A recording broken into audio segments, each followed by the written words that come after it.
ఎవరో release చేయబోతున్నారట. Yeah సహజంగా అంటే అమరావతి కీలకమైనది కదా, రాజధాని అనేది ఒక ముఖ్యమైన అంశం. కాబట్టి రాజధాని ఏ దశలో ఉంది, 3 రాజధానులు అన్నారు, అవేమీ ముందుకు పోయింది లేదు. కాబట్టి ఇవన్నీ అయిన తర్వాత ఇప్పుడు అమరావతిలో ధరల పెరుగుదల, మళ్ళీ అమరావతిలో జీవనం రావడం అన్నది చంద్రబాబు అధికారంలోకి వచ్చాక కీలకంగా ఉన్న అంశం.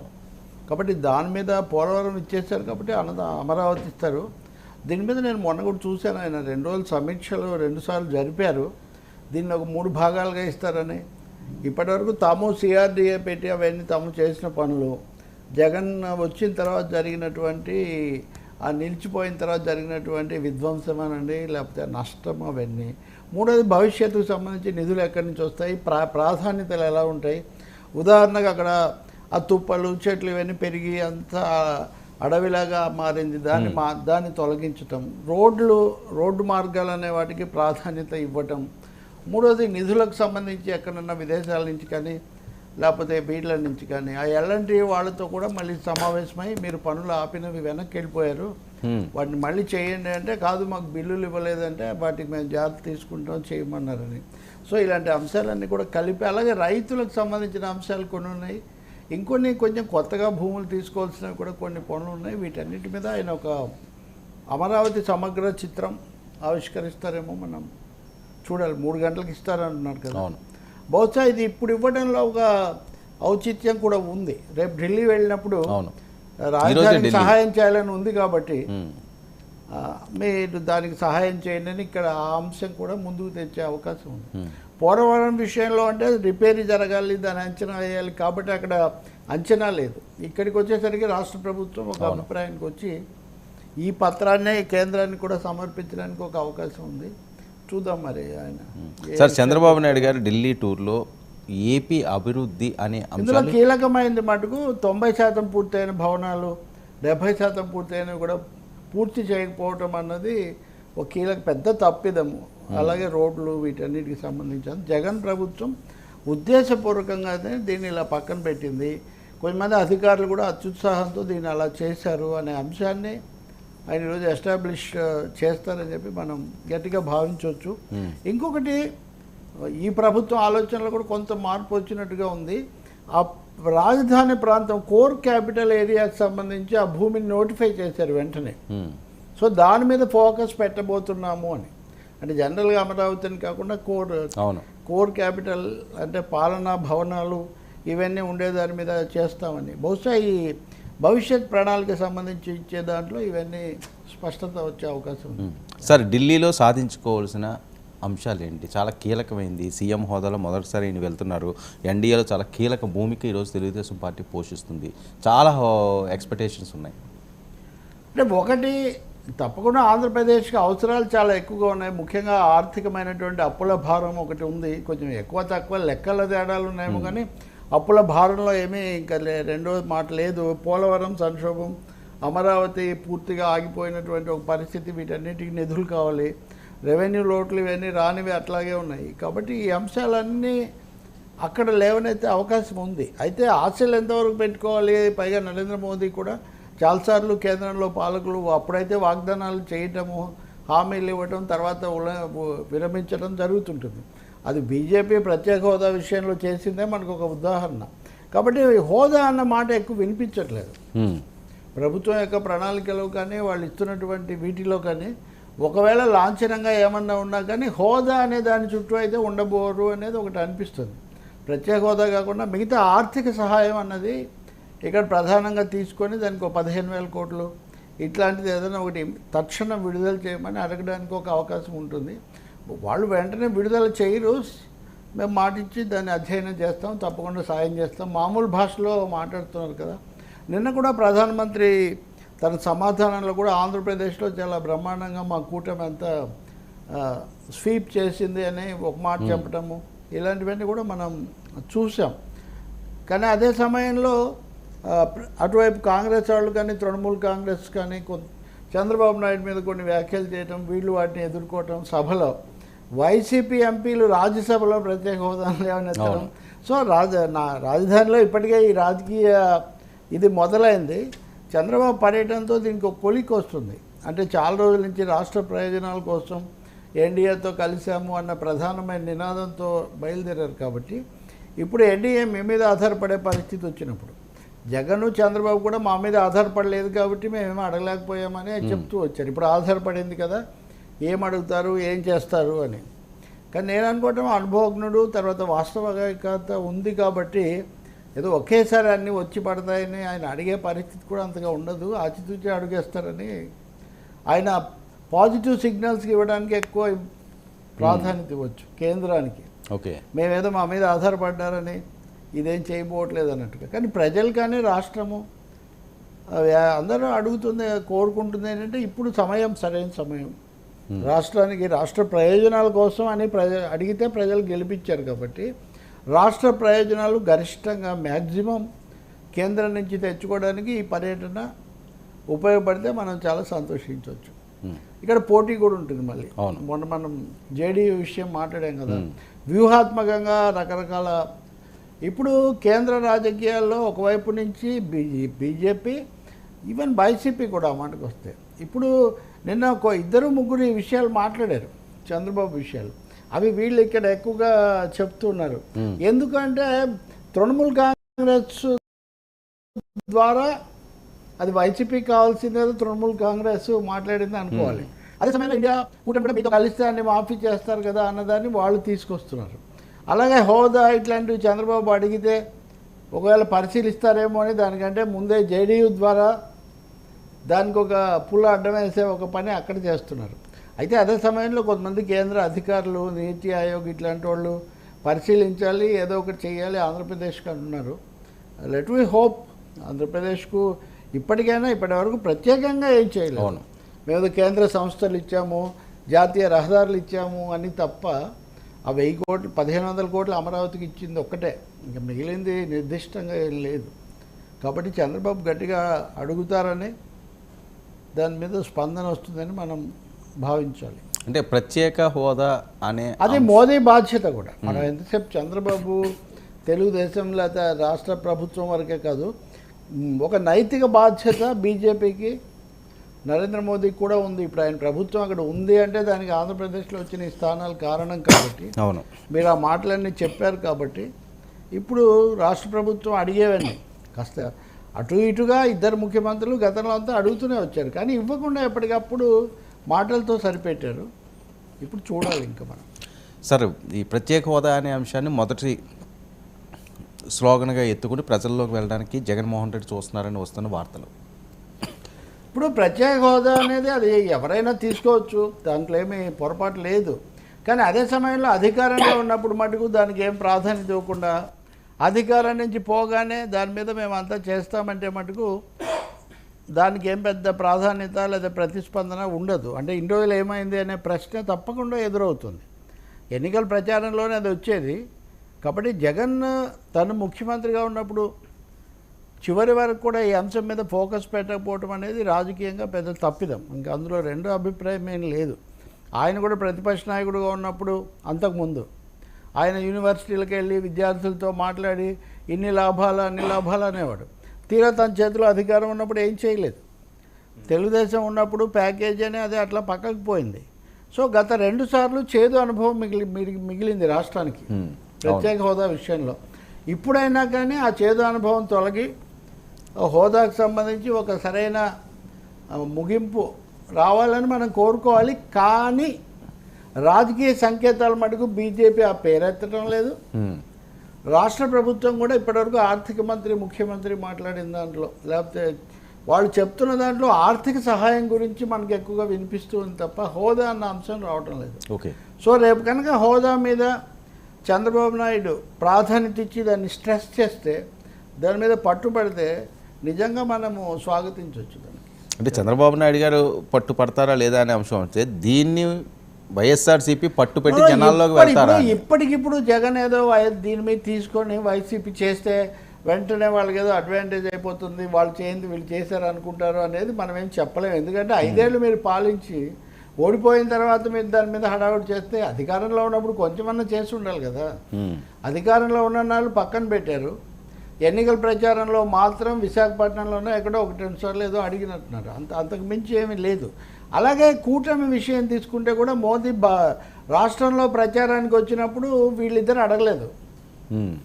కాబట్టి చాలా స్పష్టంగా కూటమి ప్రణాళిక, కూటమిలో హోదా అన్న అంశము ఉందా అనేది సందేహమే లేదు. అవును. కాబట్టి ఇప్పుడు చంద్రబాబు దాన్ని మళ్ళీ ఇప్పుడు తీసుకొస్తే అది కొత్త మలుపు. అది జరుగుతుందా లేదా రేపు అన్నదైతే మనం చూడాలి. లాంఛనంగా అడగవచ్చు. ఒక వినతి పత్రం ఇచ్చినప్పుడు దాంట్లో అనేక విషయాలతో పాటు ఇది కూడా పరిశీలించడానికి పెట్టచ్చు. కానీ దాని మీద వక్కానించడం, స్ట్రెస్ ఉంటుందా లేదా అన్నది మనం రేపు చూడాల్సిందే. అది బీజేపీకి ఇష్టం ఉంటుందా లేదా అన్నది కూడా. తెలుగుదేశం ఒకవేళ ప్రజలను కూడా చేయడానికి అంతకుముందు ఏమన్నారు చంద్రబాబు, ప్రజల సెంటిమెంట్ కోసం నేను మీకు దూరం అయ్యానే కానీ మాకు వేరే వ్యతిరేకత ఏం లేదు. సెంటిమెంట్ కాదు ప్రత్యేక హోదా, అది కమిట్మెంట్. కీలకమైన అంశం ఏంటంటే ప్రత్యేక హోదా సెంటిమెంట్ కాదు, కమిట్మెంట్. ఆ కమిట్మెంట్ ఇప్పుడు పూర్తి అవుతుందా లేదా, ఆధారపడిన ప్రభుత్వమే వచ్చింది కాబట్టి ఈ విషయంలో జగన్ చంద్రబాబుతో ఒకటే మాట, మన మీద ఆధారపడలేదు కాబట్టి మనం ఏం చేయలేకపోయాం. అవును. ఇప్పుడు ఆధారపడింది కాబట్టి ఏం చేస్తారండి. సరే, ఇప్పుడు రాజ్యసభలో మేము దీని గురించి ఎక్కువగా మాట్లాడుతున్నామని వైసీపీ వాళ్ళు అనొచ్చు. గతంలో కూడా విజయసాయి రెడ్డి వాళ్ళు కూడా అడుగుతూ వచ్చారు. కానీ దాన్ని ఒక ఉద్యమంగా అయితే చేయలేదు. చేసి ఉండాల్సింది. ఇప్పటికే 10 ఏళ్ళు ఆలస్యమైంది ఈ విధమైన ఉద్యమం. అది రేపు చంద్రబాబు ఎలా మాట్లాడతారు, కేంద్రంతో ఆయన ఈక్వేషన్స్ ఎలా పాటించబోతున్నారు అనేది మనం అంటే రాజకీయ. పవన్ కళ్యాణ్ నోట్లో కూడా ఇంతవరకు మళ్ళీ గెలిచిన తర్వాత ప్రత్యేక హోదా అనేది ఏం రాలేదు. సో దాన్ని బీజేపీని ఇబ్బంది పెట్టవద్దు అనుకుంటారా, ఒత్తిడి తెస్తారా, అది క్వశ్చన్. అంటే ఆంధ్రప్రదేశ్లో ఈ ప్రత్యేక హోదా అనే అంశం అన్నది ఇప్పుడున్న పరిస్థితుల్లో కీలకంగా అది టర్న్ తీసుకునే అవకాశం ఉంటుందా, అంత పెద్దగా పట్టించుకోవచ్చు? ప్రధాన పార్టీలుగా, పాలక పార్టీలుగా ఉన్నవి 2 పార్టీలు 3 పార్టీలు, వాళ్ళు దాన్ని తీసుకుని ముందుకు తీసుకొస్తే అది తప్పకుండా. అంటే ప్రజల మైండ్ సెట్ని అంటున్నాను. ప్రజలు కోరుకుంటారండి, ఖచ్చితంగా అదే నేను చెప్తుంది, ప్రజలు కోరుకుంటారు. కానీ 3 ప్రధాన పార్టీలు ఆ విషయం పక్కన పెట్టారనుకోండి, లేదు తమ పరిస్థితిని బట్టి తెచ్చారనుకోండి, ఎప్పుడూ ఒకటే మాట్లాడితే వేరే విషయం. కొన్ని హోదా సాధన సమితి, వామపక్షాలు ఇట్లాంటి, నేను కూడా 2 సార్లు బుక్ రాశాను. ఎప్పుడు అనేవాళ్ళు విషయం వేరు. వీళ్ళేమో రాజకీయ పరిస్థితిని బట్టి ఆ ఓడిపోతే దాన్ని తీసుకొస్తాము లేకపోతే ఇంకోటి అంటే అది ఎలా కుదరదు కదా. కాబట్టి ఇక్కడ జటిలమైన రాజకీయం ఉంది. దీనికి ముగింపుగానే సంకేతంగానే ఇవ్వాల్సింది చంద్రబాబు నాయుడు తప్పనిసరిగా. అది సెంటిమెంట్ కాదు, కమిట్మెంటు. మీరు మాకు తప్పకుండా ఇవ్వాలి. చంద్రబాబు లీడ్ తీసుకుంటే రాష్ట్రం అంతా వెనక నిలబడుతుంది. ఓకే, ఖచ్చితంగా హోదా కోసం. అది మంచిదే కదా రాష్ట్రానికి సంబంధించి.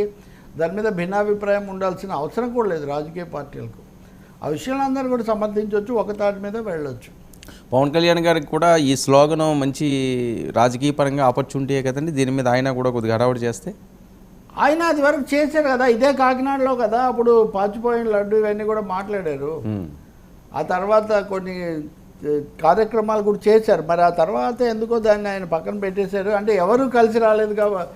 అప్పుడు హైదరాబాద్లోనే హోటల్లో పెట్టి జయప్రకాష్ నారాయణతో ఒక లెక్క వేయించి 70,000 కోట్లు ఎంత రావాలని ఒక ఉజ్జాయింపుగా ఇవన్నీ చేశారు. ఫాలో అప్ లేదు. సో ఇప్పుడు హోదాకు ఫాలో అప్ ఉంటుందా లేదా అన్నది జటిలమైన అస్కీలకమైన ప్రశ్న. ఇప్పుడు కూటమిగా చేస్తే ఒక తీరు, వైసీపీ చేస్తుంది తప్పకుండా. ఇప్పుడు వాళ్ళకి అవసరం. వాళ్ళు ప్రతిపక్షంలో ఉన్నారు, ఏదో ఒక అంశం మీద వాళ్ళు చేయలేదు, మేము చేస్తాము అంటారు. కానీ ఒకటి కదండి, తెలుగుదేశం మీద ఆధారపడితే వైసీపీకి ఎలా అడ్వాంటేజ్ వస్తుంది? వైసీపీ వాళ్ళు దీని మీద చేయొచ్చు తప్పకుండా, లేకపోతే ప్రకటనలు చేయొచ్చు, రాజ్యసభలో ప్రసంగాలు చేయొచ్చు. కానీ ఇప్పుడు ఆ పొజిషన్లో ఉన్నది మటుకు టీడీపీ. నిజంగా చేస్తే మోడీకి కూడా చాలా విపరీతమైన గుడ్ విల్ భావన వస్తుంది రాష్ట్రంలో. బీజేపీ కొంచెం ఇప్పటికి కూడా చిన్న పార్టీయే కదా వీళ్ళ మీద, ఈ 2 పార్టీల తర్వాత. కాబట్టి మరి ఎలా ఆలోచిస్తారో తెలియదు. సార్ రాజ్యసభలో ఇంకా మిగిలినవన్నీ జాబితా ఇస్తారు, ఎట్లా చాలా ఉన్నాయి కదా. అవును సార్, మరొక ముఖ్య అంశం, ఎన్నికలు అయిపోయిన తర్వాత రిజల్ట్స్ వచ్చిన తర్వాత జగన్మోహన్ రెడ్డి గారు వేసే అడుగులు ఎలా ఉంటాయన్నది చాలా కీలకంగా అందరూ అబ్జర్వ్ చేస్తున్నారు. ఈయన ఏ రకంగా మళ్ళీ నెగ్గుకొస్తాడు, ఏ రకంగా జనాల్లోకి వెళ్తాడు, ఏ రకంగా మరి వాళ్ళని ఉత్తేజపరుస్తారు, కేడర్ని అందరిని నిర్వీర్యం. ఇలాంటి నేపథ్యంలో నెల్లూరు జైలుకి జగన్మోహన్ రెడ్డి గారు ముహూర్తం ఫిక్స్ చేశారు పిన్నెల్ని కలడానికి. అంటే ఎలాంటి పరిస్థితుల్లో పిన్నెల్లి అరెస్ట్ అయ్యాడో ఏంటో అన్నది పెద్ద ఎత్తున వచ్చింది. ఆ ఈవీఎంలు గొడవ అనియండి, లేకపోతే మొన్న గుద్దిన గొడవ అనియండి మనం పబ్లిక్గా చూసాం. సో ఆయన కలడానికి ఈయన జైలుకి వెళ్ళడంలో ఉన్న ఆంతర్యం ఏంటి? రెండు విషయాలండి. ఒకటి, జగన్ ఏం చేస్తారంటే ఖచ్చితంగా 3-4, ఒకటేమో ఆత్మరక్షణ, ప్రభుత్వ దాడి నుంచి కాపాడుకోవటం, రెండోది పార్టీ వ్యవస్థను దాన్ని మళ్ళీ సంరక్షించుకోవటం, మూడోది మళ్ళీ క్రియాశీలం చేసుకోవటం, నాలుగోది వచ్చే ఎన్నికల సన్నద్ధం కావటం. అదే కదా వీళ్ళందరికీ ఉండే ప్రధానమైన అంశం. కాబట్టి బహుశా ఈ 4 అంశాలతో ఆయన కార్యక్రమాలు ఏం చేసినా అటువైపే వెళ్ళే అవకాశం ఉంది. ఇంకా పిన్నెల్లి మీద మనం చాలా తీవ్రంగానే మనం ఆ విషయం స్పందించాము. కోర్టు కూడా వెళ్ళింది, కోర్టు దాని విచారణలో ఉంది. బట్ తన పార్టీ వాళ్ళకు చేయడం అన్నప్పుడు రాజకీయ పార్టీలు వాళ్ళ మీద ఎలాంటి ఆరోపణలు ఉన్నా ఏవైనా వాళ్ళని వెళ్ళి కలవడం మా బాధ్యత అన్నట్టుగా వ్యవహరిస్తాయి కదా. కాబట్టి ఇప్పుడు పిన్నెల్లి దగ్గరికి వెళ్ళడం ద్వారా నేను మీతో నిలబడతానని పార్టీ శ్రేణులన్నింటి కూడా ఒక సంకేతం ఆయన ఇవ్వదలుచుకున్నట్టుగా కనిపిస్తుంది. అలాగే మనము వైసీపీ వాళ్ళ పత్రిక, అలాగే టీడీపీని సమర్థించే పత్రికలు పత్రిక అనుకోండి, మీడియా అనుకోండి, చూస్తే అప్పుడే ఎదురుదాడి ప్రారంభించారు వీళ్ళు అని వాళ్ళు రాస్తున్నారు. అప్పుడే వైసీపీ ఎదురుదాడి అని, వీళ్ళేమో మీరు చేస్తే పర్లేదు మేమా అని ఇట్లాంటివి వీళ్ళు రాస్తున్నారు. కాబట్టి మళ్ళీ ఒకసారి రెండు పార్టీలు వాటి కదలికలు అవన్నీ మొదలవుతున్నట్టుగా కనిపిస్తుంది. నిన్న ఆయన బెంగళూరు నుంచి గన్నవరం రావడం, స్వాగతం చెప్పి తీసుకుపోవడం, అదే సమయంలో అక్కడ భద్రతా ఏర్పాట్లు వీటిలో వచ్చిన మార్పులను భద్రత కూడా పూర్తి కట్ చేశారట కదా. చేశారు. సహజంగా వాళ్ళ పర్సెప్షన్ ఎంత ఉంటుంది నిన్న మనం మాట్లాడాం. వీళ్ళు అడిగితే మళ్ళీ వాళ్ళు ఇస్తారా లేదా వేరే ప్రశ్న, కానీ వాళ్ళైతే అంతకుముందు ముఖ్యమంత్రిగా పెట్టినవి మార్చారు. ముఖ్యమంత్రి కాదు కాబట్టి ఇంకా అందులో రెండో అభిప్రాయం ఏముంటుంది. కానీ ఇవన్నీ మనం ఇప్పుడు చూడాలి. అదే అక్కడికి వెళ్ళడం ద్వారా నేనైతే వెనకడుగు వేయబోవడం లేదు, రంగంలో ఉంటాను అనే పార్టీ వాళ్ళని నిలబెట్టుకోవటం, పార్టీని నిలబెట్టుకోవడం ఇప్పుడు మొదటి టాస్క్గా పెట్టుకున్నట్టు కనిపిస్తుంది. ఇంకోటి, పాలక పార్టీలుగా ఉండే వనరులు ఉండి సొంతంగా కూడా ఇవన్నీ ఉన్నవాళ్ళు నిలబెట్టుకుంటారు కదా. 40%, 30% ఓట్లు వచ్చి, అంటే ఈయన సిచ్యువేషన్ వేరు కదా. ఈవీఎంలు పగలకూడడం, ప్రత్యక్షంగా అవన్నీ ఎవిడెన్స్తో దొరికిన దాని మీద మీరు ఒక మాట అండి, వాళ్ళ పార్టీ నాయకుడిని ఆయన పరామర్శిస్తున్నారు. అంతకు మించిన నైతిక చర్చలోకి నేను పోదలుచుకోలేదు. అది నైతికంగానో రాజకీయంగా పిన్నెల్లి మీద చేసే విమర్శ మనం చేసాము. అది కోర్టు ఎట్లాగో చెప్తుంది. పిన్నెల్లి తప్పు చేశాడు అనుకున్నా కానీ ఈ సమయంలో వెళ్ళి ఆయనకు నేను పార్టీ అభ్యర్థిగా అయితే ఉన్నాడు కదా. అది అప్పుడు పార్టీ అభ్యర్థిగా పెట్టినప్పుడు ఇదంతా వస్తుంది కదా. ఇంకా రెండోది, ఇప్పుడు మనం చేసిన దాని మీద కూడా కామెంట్స్ పెట్టారు, వేరే వీడియోలు చూడండి అవి ఇవి అని. ఏం జరిగిన పొరపాటు ఒకటి జరిగింది, తప్పులు జరిగాయి, వాటి కోసం శిక్ష కేసు ఉంది, కోర్టులు తేలుస్తాయి. ఒక గతంలో కూడా ప్రభుత్వాలు అంతే కదా, ఇతరులు ఎన్ని విమర్శలు చేస్తున్న ప్రభుత్వాలు కదా, పార్టీలు తమ పార్టీకి చెందిన వాళ్ళను తాము సమర్థించుకోవటం, పరామర్శించటం, అంతవరకు అంతకు మించి ఉండదు.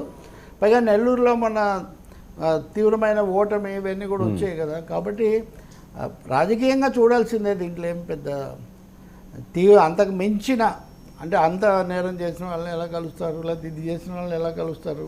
మీరు ఈరోజు చూస్తారు పత్రికల్లో ఒక వార్త, నేను వ్యక్తిగతంగా అంటలేదు ఎందుకంటే కొంతమంది ఎక్కువగా రియాక్ట్ అవుతుంటారు. ఇప్పుడు ఈ కూల్చివేతలు అత్యుత్సాహాలు వచ్చినప్పుడు టీడీపీ ఎమ్మెల్యే ఒక ఆయన అత్యుత్సాహం ప్రదర్శించారని టీడీపీని బలపరిచే మీడియాలో కూడా రాశారు. అధికారులు కూడా ఆపారు. అది ప్రైవేట్ పంచాయతీ. పైగా ఇప్పుడు వైఎస్ఆర్ పార్టీ ఆఫీసులు అవి ప్రభుత్వ స్థలాల్లో కట్టారు, అనుమతి లేదు అంటే వాటి మీద కోర్టుకు వెళ్ళారు. అవైనా కానీ కొంచెం కూల్చివేతలు కాకుండా కోర్టు ద్వారా వెళ్ళండి అని అందరు సలహాలు ఇచ్చారు, బలపరిచేవాళ్ళు కూడా. ఇక్కడ ప్రైవేట్ స్థలంలో, మా స్థలంలో కట్టారని ఒక ఆయన కంప్లైంట్ ఇస్తే ఎమ్మెల్యే స్వయంగా రంగంలోకి వెళ్ళి అక్కడ అధికారులను పురమాయించి రాకపోకలు స్తంభించి ఇదంతా అయింది. చివరికేమో వాళ్ళు కాదు ఇది మా స్థలమే అంటున్నారు. అంటే ప్రైవేట్ పంచాయతీ కదా ఇది, ప్రభుత్వ స్థలాల్లో ఉన్నది ఒకటి. కాబట్టి అధికారంలోకి బాగా బ్రహ్మాండంగా వచ్చినప్పుడు ఈ అత్యుత్సాహ సమస్యలు కొన్ని అధికార పార్టీకి ఉంటాయి. దాన్ని అందరూ అదే హెడ్డింగ్ పెట్టారు. ఏమైనా ఒకరు పెట్టుంటే ఏదైనా అనుకునేవాళ్ళం. కాబట్టి దాని గురించి కూడా జాగ్రత్త పడాల్సిన అవసరం. మొన్న రామప్రసాద్ రెడ్డి గారు మంత్రి గారి వైఫ్ది కూడా అది బాగా వైరల్ అయింది, దాని మీద కూడా అది కూడా అంతే. అంటే నిజం చెప్పాలంటే మీడియా ఎలా ఉంటుంది, ఆ ప్రొజెక్ట్ చేసేటప్పుడు ఎంత ప్రొజెక్ట్ చేయాలి, ఎలా చేయాలి. ఇప్పుడు దాన్ని ఆమె చేశారు. ఆమె చేస్తే చంద్రబాబు నాయుడు అదుపు చేయడానికి చర్యలు తీసుకున్నారని మంచిదే ఆయన వెంటనే స్పందించటం. కానీ అదే సమయంలో మంత్రి భార్య కదా, ఇంకా ఇట్లాంటివి 2-3 ఘటనలు ఇప్పటికే వచ్చాయి. అలాగే మొన్న హోంమంత్రి కూడా అక్కడికి వెళ్తే అధికారులు రాలేదు. ఎవరు రాలేదు ఏంటని ఆమె అనటం, ఆ వీడియో కూడా మనకు ఓపెన్గా ఉంది. కాబట్టి కొత్త ప్రభుత్వం వచ్చి అధికార మార్పిడి అయిన తర్వాత ఇట్లాంటివి కొన్ని వస్తుంటాయి. ఇప్పుడు ద్వారంపూడిది కూడా ఉంది ఉదాహరణకు, బహుశా మీరు విడిగా చర్చిస్తారేమో. అవును, అంటే జనసేనకు ద్వారంపూడికి మధ్యలో పవన్ కళ్యాణ్ వారాహి యాత్ర సమయంలోనే ఒక తీవ్ర వేడిగా సవాళ్ళు, ప్రతి సవాళ్ళు, ఉద్రిక్తతలు, పవన్ కళ్యాణ్ వర్సెస్ ద్వారంపూడి అన్నట్టుగా ఇంత జరిగింది. ఇప్పుడు ఆయనకు సంబంధించిన వాళ్ళు ఎవరో అది అక్రమ నిర్మాణం చేస్తున్నారని దాన్ని విధ్వంసం చేయకపోవడం, ఆయన అక్కడికి వెళ్ళటం, ఆయన్ను చేయటం, అంటే ఈ ఘటనలన్నీ కూడా మళ్ళీ ఇంకొక సెకండ్ ఫేజ్ ప్రభుత్వంగా ఏం చేయాలి ఏంటి అన్నది అక్కడ చెప్తూ ఉంటే, రెండో వైపున ఇలాంటి ఘటనలు కూడా పెరుగుతున్నట్టు కనిపిస్తుంది మనకు. వాగ్వివాదాలు అనండి, ఉద్రిక్తతలు అనండి, లేకపోతే ఇదిగో మీరు అన్నట్టుగా అధికారుల మీద చేసే వ్యాఖ్యలు అనండి, వాతావరణం జాగ్రత్తలు తీసుకోవాల్సిన వాతావరణమే కనిపిస్తుంది. సార్, 3వ రోజు పవన్ కళ్యాణ్ డిప్యూటీ సీఎం హోదాలో కాకినాడలో పర్యటిస్తున్నారు. దానికి మీరు చెప్పిన దానికి ఇది కొనసాగింపు.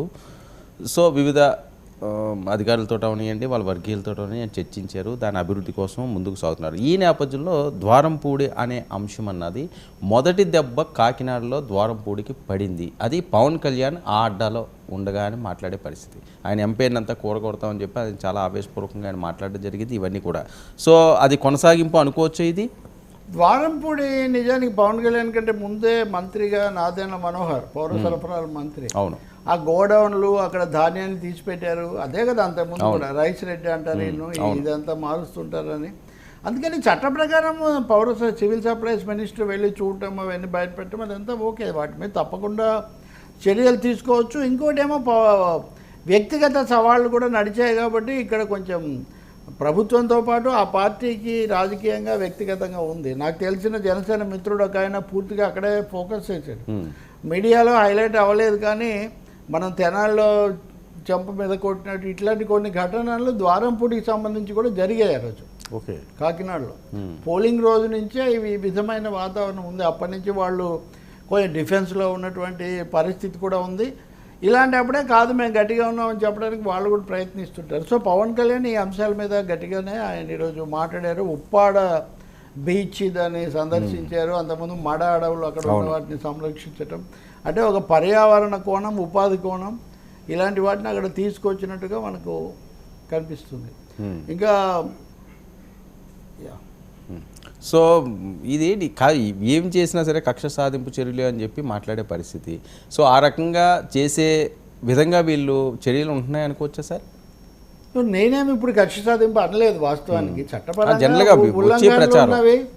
అంటే ఇప్పుడు అత్యుత్సాహం అని ఇప్పుడు ఒక మీడియానో లేదా ఒక వర్గమో కాదు కదా, అందరు కూడా అంటున్నారు. సో అత్యుత్సాహాలు చట్టపరంగా చేయమని చంద్రబాబు కూడా అదే చెప్పారని నాకు తెలుగుదేశం నాయకులు చెప్పారు. మీరు ఏదైనా సరే దాన్ని మనం through the act, through government చేస్తే చాలా మంచిది, వ్యక్తిగతమైనది అని అనిపించుకోకుండానే ఒక జాగ్రత్త ఉంటే మంచిదని. ఇంకొకటి డిఫరెంట్ సిగ్నల్స్ కూడా రావాలి కదా. అవును, ఇప్పుడు మీడియాలో మీరు నేను ఇంకొకరు ఎంత మాట్లాడినా కానీ దృశ్యం అనేది బలంగా ఉంటుంది. సో కొత్త ప్రభుత్వం వచ్చిన తర్వాత వస్తున్న సింబల్స్, వస్తున్నటువంటి సిగ్నల్స్, ఇమేజ్ అనేది కూడా ఒక ముఖ్యమైనది కదా. కాబట్టి మమ్మల్ని అన్నారు, మీరేం చేస్తున్నారు, ఇలాంటివి తీసుకొస్తున్నారు కదా వైసీపీ వాళ్ళు ఇప్పటికీ. సో అక్కడ చేశారు, ఇక్కడ చేశారని. సో తప్పకుండా చట్టపరమైనవి తప్పులు ఎవరు చేసినా వదిలిపెట్టకూడదండి ఎప్పుడైనా. ఇది ప్రజాస్వామ్యంలో సూత్రం. గత ప్రభుత్వాలు తప్పితే ఇసుక పాలసీ చంద్రబాబు కొత్తది పెట్టారు అంటున్నారు, వివరాలు వచ్చాక మనం చూడొచ్చు. కానీ ఇసుక విషయంలో మాఫియా పనిచేసింది, అవినీతి జరిగిందన్న విషయంలో ఇంక రెండో అభిప్రాయం ఏం లేదు కదా, ఏదో ఒక ప్రత్యామ్నాయం చూపించాలి కదా. కాబట్టి పవన్ కళ్యాణ్ ఆ విషయంలో తన చొరవ, ఇంకోటి ఆయన ముఖ్యంగా వాలంటీర్లు, అమ్మాయిలు మిస్సింగ్ కేసులు, వాటి గురించి మాట్లాడారు. ఈసారి అంటే నేననేది ఏంటి సార్, ఇక్కడ చాలా మంది పవన్ కళ్యాణ్ ఉండగానే ద్వారంపూడి మీద ఈ అటాక్ ఏంటి అన్నది, అంటే కావాలని చేసినట్ట లేకపోతే ఒక సిగ్నల్ ఇస్తున్నారా జాగ్రత్తగా ఉండమని? అంటే ఆయన కూడా దూసుకుపోయాడు కదా. ఇప్పుడు ద్వారంపూడి ఏదో ఇంట్లో ఉంటే వచ్చి ఏదైనా చేశారని చెప్పడానికి లేదు ఇక్కడ. అవును, అక్కడ ఆయనకు సంబంధించిన వాళ్ళు ఎవరో ఉల్లంఘించారని ఒకటైతే నిజం, కాకినాడలో 1-2 భవనాలు కూలిపోవడం ఇట్లాంటివి జరిగాయి. ఇదంతా ఒక అనుమతులు అడగోలుగా ఇస్తున్నారు కాబట్టి ఇలా అయిందనే వార్తలు మనం అంతా కూడా ప్రచారం చేశాము. అటువంటి ఒకదాన్ని ఆపుతుంటే దాన్ని ఆపడానికి ఈయన వెళ్ళారు, పోలీసులు ఆయన లాగేశారు, ఈడ్చిపారేసిన అని కూడా కొంతమంది హెడ్డింగులు పెట్టారు. కాబట్టి ఇవి అక్కడ జరిగిందంటే అది ఒక ఇన్సిడెంట్. అది పోలీసు వన్ సైడ్గా వెళ్ళి ఏదో చేసినటువంటిది ఇందాక దానికి దీనికి చిన్న తేడా ఉంది. దీన్ని ఎవరి భాషలో వాళ్ళు చెప్పుకోవచ్చు, గుణపాఠం అని చెప్పుకునే వాళ్ళు చెప్పుకోవచ్చు, వైసీపీ వాళ్ళు దీన్ని దౌర్జన్యం అని చెప్పొచ్చు, జనసేన వాళ్ళు మేము ఇంతకుముందే హెచ్చరించాం కదా, మేము ద్వారం లాగా దీంతోనే మొదలు పెట్టామని వాళ్ళు కూడా చెప్పొచ్చు.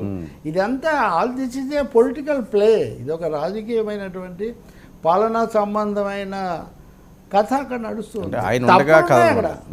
ఆయన ఉండగా జరగడం అన్న దాని మీద ఆయనే కదా దీని అంతటికి కర్త కర్మ క్రియ. ఇప్పుడు అక్కడికి వెళ్ళిన జనసేన నాయకుడైనా నాదెండ్ల మనోహర్ వెళ్ళి గోడౌన్లు చూసినా, తను స్వయంగా సముద్ర తీరంలో ప్రచారం చేస్తూ అన్ని పరిశీలించిన, ఇవన్నీ పవన్ కళ్యాణ్ ఆధ్వర్యంలో, పవన్ కళ్యాణ్ సారథ్యంలో లేకపోతే సంకేతంతో జరుగుతున్నవి. సార్ ఆపరేషన్ కాకినాడ అనుకోవచ్చా? సందేహం ఉంది. ఆపరేషన్ ద్వారంపూడి అనండి, మళ్ళీ కాకినాడ ఎందుకు? ఆపరేషన్ ద్వారంపూడి అనేది వాళ్ళు పెట్టుకున్నారు. అది ఓకే, పైగా అది ఇప్పుడు పెట్టుకోలేదు, వారాహి యాత్ర సమయంలోనే పెట్టుకున్నారు. ఈయన కూడా అప్పుడు అంత సీరియస్గా రియాక్ట్ అయ్యాడు. అవును, ఇప్పుడు కూడా సీరియస్గా రియాక్ట్ అయ్యాడు. ఆయన పరిగెత్తుకెళ్ళి వాళ్ళు ఆపారు.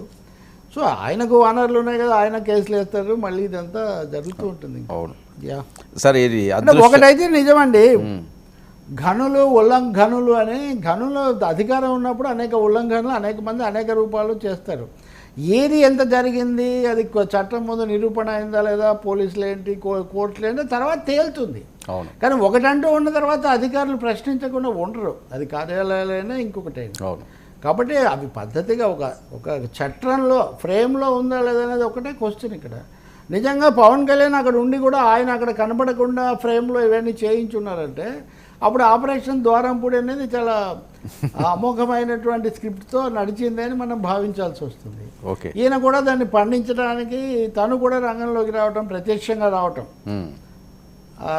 మరింత దోహదం చేస్తుండొచ్చు. ఇది ఇక్కడ ఎక్కడికి పోతుంది అన్నది కూడా మనం చూడాలి. వాళ్ళ దగ్గర ఇంకా ఏమేమి ఫిర్యాదులు ఉన్నాయి.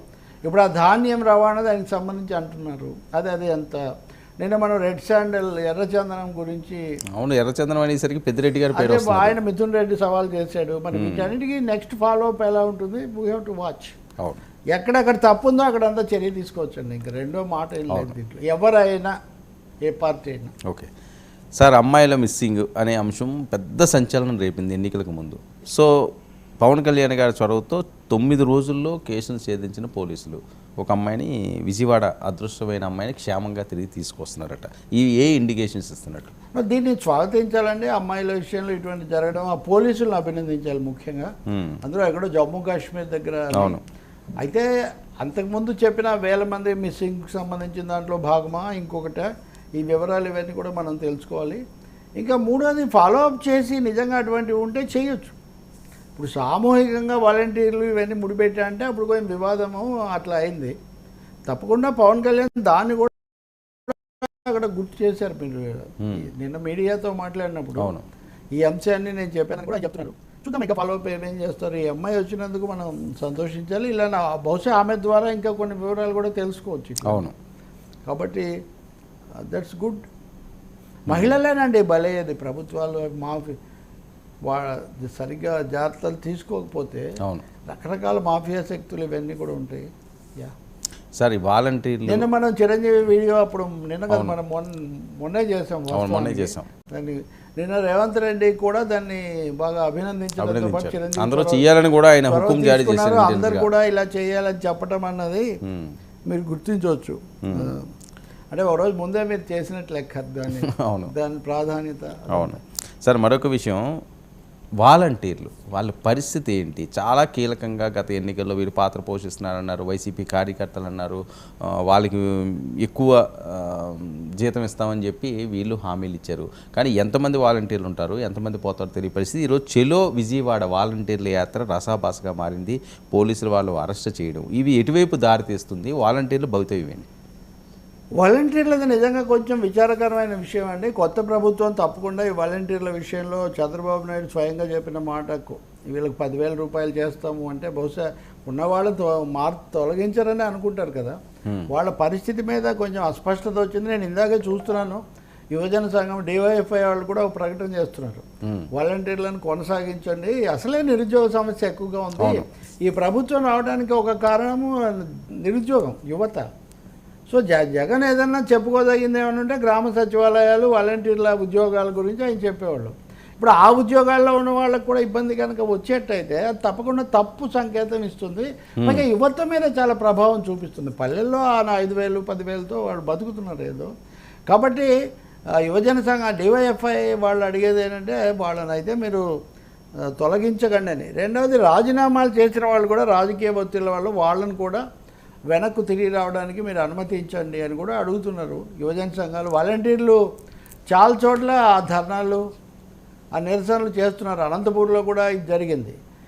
ఇప్పుడు విజయవాడలో మీరు అన్నట్టుగా రాష్ట్ర కేంద్రంలో కూడా అక్కడ కూడా జరిగింది.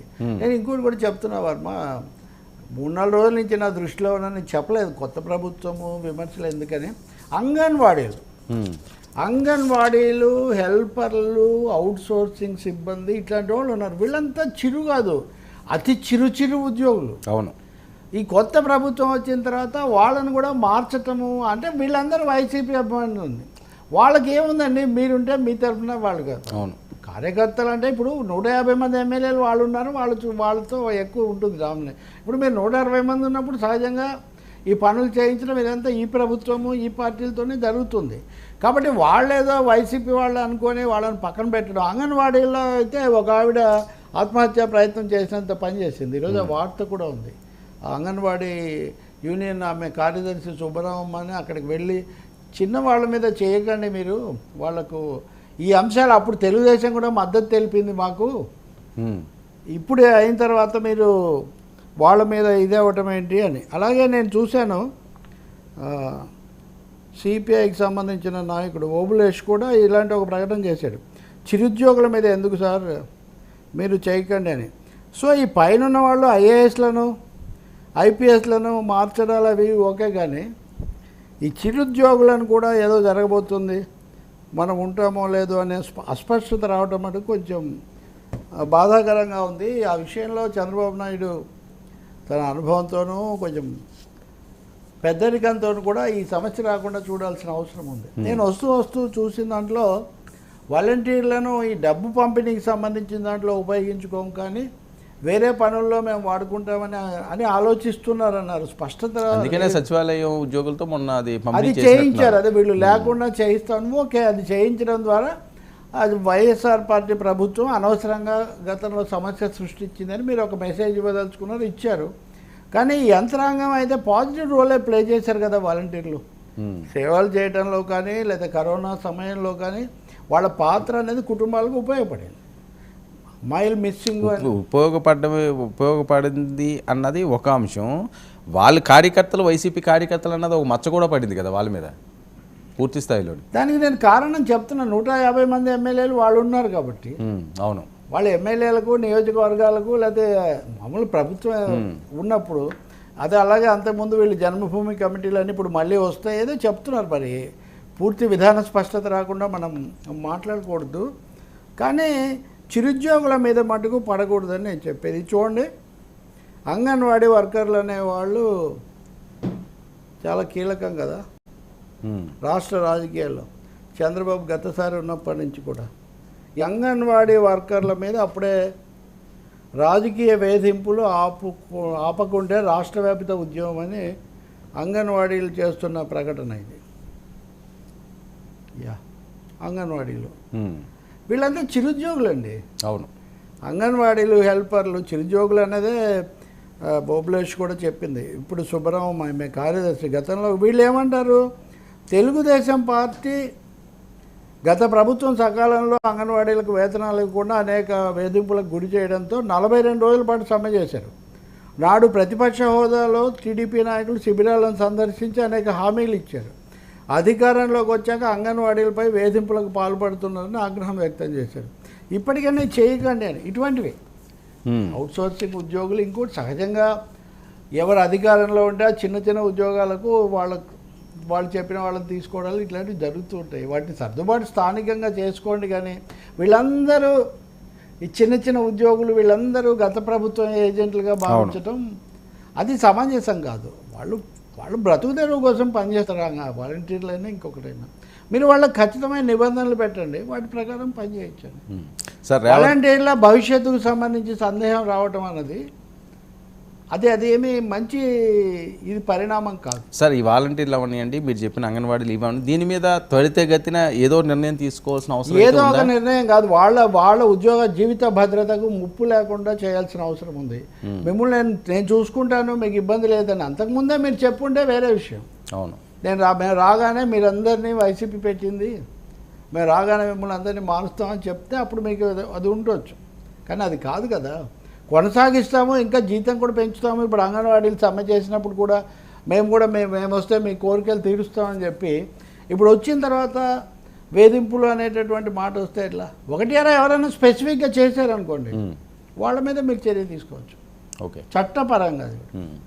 సార్ రేవంత్ రెడ్డి గారు చంద్రబాబు నాయుడు గారు మీటింగ్ సంబంధించి భద్రాచలం ఆ ప్రాంతంలో ఉన్న 5 గ్రామాలు 7 మండలాలు ఇదే ఇష్యూ మీద నడుస్తున్నది. అలాగే హరీష్ రావు గారు అని ఇంకో రోజు డిమాండ్ చేస్తున్నారు కూడా. ఆ 7 మండలాలు రప్పించాలంటారు, లేకపోతే 5 గ్రామాలు అది సాధ్యమా? దానివల్ల ఎవరికి మంచి ఎవరికి చెడు? అది సాధ్యమో కాదు, అది ఎజెండా కూడా కాదు.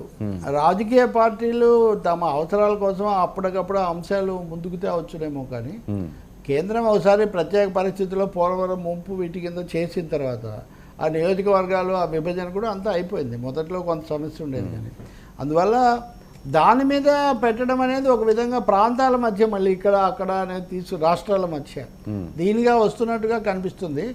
ప్రజలకు సంబంధించిన ప్రత్యక్ష సమస్యలు ఏమైనా ఉంటే పరిష్కారం చేయొచ్చు మానవీయ కోణంతో. ఈ సమస్యను మానవీయ కోణం అంటే వాళ్ళ సమస్య ఇది కదండి. ఇప్పుడు వాళ్ళు తెలంగాణలోకి వెళ్దామా ఆంధ్రప్రదేశ్లో ఉందాం అన్నది కాదు. వాళ్ళకి రంపచోడవరం ప్రధాన స్టేషన్ అయిపోయింది, కలెక్టరేటు అక్కడ పాడేరు. సుమారు 200 కిలోమీటర్లు వెళ్లాల్సిన పరిస్థితి వస్తుందండి. భద్రాచలంలో పని చేసుకునే వాళ్ళు, భద్రాచలంలో ఏవైనా పనులు కొనసాగించుకోవాలనుకున్న వాళ్ళు 5 కిలోమీటర్ల దగ్గర నుంచి ఈరోజు 200 కిలోమీటర్లు పాడేరు వెళ్లాల్సి వస్తున్నది. అది కదా వాళ్ళ ఆవేదన, 5 గ్రామాల ఆవేదన. వాటి అన్నింటినీ కూడా అదే నేను చెప్తుంది, మానవీయ కోణంతో పాలనా కోణంలో దాన్ని పరిష్కారం చేయాలి. 2 రాష్ట్రాల వివాదం అన్న కోణంలో కాకుండా ఇటు ముంపు ప్రాంతాల కింద ఎలా చూడాలి రక్షణ అనేది ఒకటి. రెండవది మీరు అన్నట్టు ఇంత చుట్టూ తిరిగిపోయే పరిస్థితి లేకుండా చూడటం, ఈ రెండింటిని దృష్టిలో పెట్టుకొని పరిష్కారం చేయాలి. 2 రాష్ట్రాలు కలిసి కూడా ఉమ్మడిగా ఒక వైఖరి తీసుకోవచ్చు దీంట్లో. అంటే మాకు ఉండాలో వాళ్ళకు ఉండాలని కాకుండా ప్రజల కోణంలో. ఇప్పుడు పోలవరం సమస్య కూడా ముంపులో కూడా గిరిజనులు పునరావాసం చాలా ప్రాధాన్యం ఇదేది అంటున్నారు కదా. సో ఆ సమస్యలో భాగంగా ఇది కూడా చూడొచ్చు. అంటే ఇప్పటికిప్పుడు వాటన్నింటిని వెంటనే ఇలా మార్చేయాలి అలా మార్చేయాలి అని భౌగోళికంగా వచ్చే మార్పు ఏం లేదు కదా, పాలనాపరమైన అంశాలు. సో పాలనాపరమైన మానవతాపూర్వకమైన పరిష్కారం కనుక్కోవాలి దానికి. సార్ వీళ్ళు ప్రధాన డిమాండ్, ఎందుకంటే వీళ్ళు అనగానే ఇక్కడ, వాళ్ళు అనగానే అక్కడ మళ్ళీ ఒక విధంగా. ఇప్పుడు చంద్రబాబు నాయుడు ప్రధానంగా చెప్పేది ఏంటి? నేను ఆ 7 మండలాలు కలిపితే తప్ప ప్రమాణ స్వీకారం చేయనని పట్టుబట్టి కలిపాను, అది నా కమిట్మెంటు, నా విజయమని ఆయన చెప్తున్నారు. అవును, మరి ఆయన కూర్చున్నప్పుడు దాన్ని ఒక్కసారిగా దాన్ని ఇటు జరిపేద్దామనే మాట అంత సులభంగా రాదు కదా వాస్తవంగా. అందులో ఉన్న చిక్కుముడి ఏంటి సార్ అసలు ప్రధానంగా ఆ 7 మండలాల అంశం అన్నది? అవి ముంపు ప్రాంతాలు, మునిగిపోయే ప్రాంతం ఇంకో రాష్ట్రంలో, ప్రాజెక్టు ప్రయోజనాలు ఒక రాష్ట్రంలో ఉంటే అది ద్వైపాక్షిక సమస్యగా మారుతుంది. ఇప్పుడు ఒరిస్సా ఇలాంటి రాష్ట్రాలతో కొన్ని అంశాల్లో మనకు ఉన్నాయి కదా, మహారాష్ట్ర వీటితో. కాబట్టి మునిగిపోయే ప్రాంతం కూడా అటే ఉంటే అప్పుడు ఈ సమస్య ఉండదు అన్నది దానికి సంబంధించింది. ఇదేమో కట్టలేదు, అది కూడా పూర్తి కాలేదు. కానీ వాటిని మటుకు మార్చడంతో అసలు కొన్ని రోజులైతే మండలాలు అక్కడ ఉండేవి. అప్పుడు మా మిత్రుడు ఎమ్మెల్యే రాజయ్య ఉండేవాడు, ఆయన ఆ మండలాలు అక్కడ ఉండేవి, ఆయన ఇక్కడ తెలంగాణ అసెంబ్లీలో ఉండేవారు. సో దీన్ని ఇంకొంచెం సమగ్రంగా ఆలోచించి ఒక సహేతుకమైన పరిష్కారం ఏదైనా చేయొచ్చు. ఏదో అటు ఇటు మార్చడం 2 రాష్ట్రాల సమస్యగా కాకుండా ఆ ప్రజల సమస్యలు ఏమున్నాయో అవి తీర్చడానికి ప్రాధాన్యత ఇవ్వాలి. ఆ లోయరు సీలేరు డ్యామ్కి సంబంధించి కూడా హరీష్ రావు గారు ప్రస్తావించడం జరిగింది, ఆ విద్యుత్ ప్రాజెక్టుకి సంబంధించి. అది కూడా దీంతో ముడిపడిన అంశం అన్నది. గతంలో జరిగినవి ఇప్పుడు వీళ్ళిద్దరు కూర్చుంటే ఇప్పుడు ఏదో ఇప్పటికిప్పుడు తలకిందులే పరిష్కారాలు ఏమి రావండి, అంతవరకు నిజం. ఇది కేంద్రం చేయాల్సిన పనులు. అంటే సో ఇదంతా రాజకీయంగా మాట్లాడే అంశాలు. రాజకీయంగా ఇప్పుడు ఉదాహరణకు ఇక్కడున్న భవనాలు, ఆస్తులు, వాటి విలువ, స్థిరాస్తులు, చరాస్తులు, నగదు బదిలీలు, బ్యాంక్ అకౌంట్లు, సీజ్డ్ థింగ్స్ కొన్ని, అలాగే ఉద్యోగుల పంపిణీలో ఇంకా మిగిలిన సమస్యలు కొన్ని, ఇవి వీళ్ళు పరిష్కారం చేయగలుగుతారు. ఇవి ఒక అభిప్రాయానికి వచ్చి కేంద్రానికి రాస్తారు. కానీ భౌగోళిక అంశాలు, మీరు చెప్పిన లాంటి కేంద్రం పరిధిలో ఉన్న అంశాలు కొన్ని ఉన్నాయి. అవి కేంద్రం పరిష్కారం చేయాల్సిందే. మరి వాళ్ళు 10 ఏళ్ళు ఉన్నారు కదా, మరి వాళ్ళు ఇప్పుడు ఏం జరిగింది, ఎందుకు జరగలేదు? అలాగే జగన్ వచ్చాక కూడా కూర్చోబెట్టి మాట్లాడారు కదా. నేను చెప్తున్నా అందుకే ఇందాక నుంచి మీకు ఒకటే, నేను టెక్నికల్గా ప్రతి వివరంలోకి నేను పోవడం లేదు, ఎందుకంటే ప్రతిదానికి టెక్నికాలిటీస్ చాలా ఉన్నాయి. ఒక మానవతా కోణంతోనూ ఒక పాలనా కోణంతో మీరు ఆలోచించి పరిష్కారం చేసుకోండి. ఒక అభిప్రాయానికి వచ్చి మీరు కేంద్రానికి చెప్పండి. మీరిద్దరు ఒక అభిప్రాయానికి వస్తే కేంద్రం ఏం కాదని లేదు కదా. కానీ ఒకరి మీద ఒకరు చేయడానికి, అంటే కాంగ్రెస్ పార్టీ తెలంగాణలో ఒకటి మాట్లాడుతుంది, ఆంధ్రలో ఒకటి మాట్లాడుతుంది. అట్లా అట్లా అట్లా చేయకూడదు కదా. అది చాలా ముఖ్యమైనది.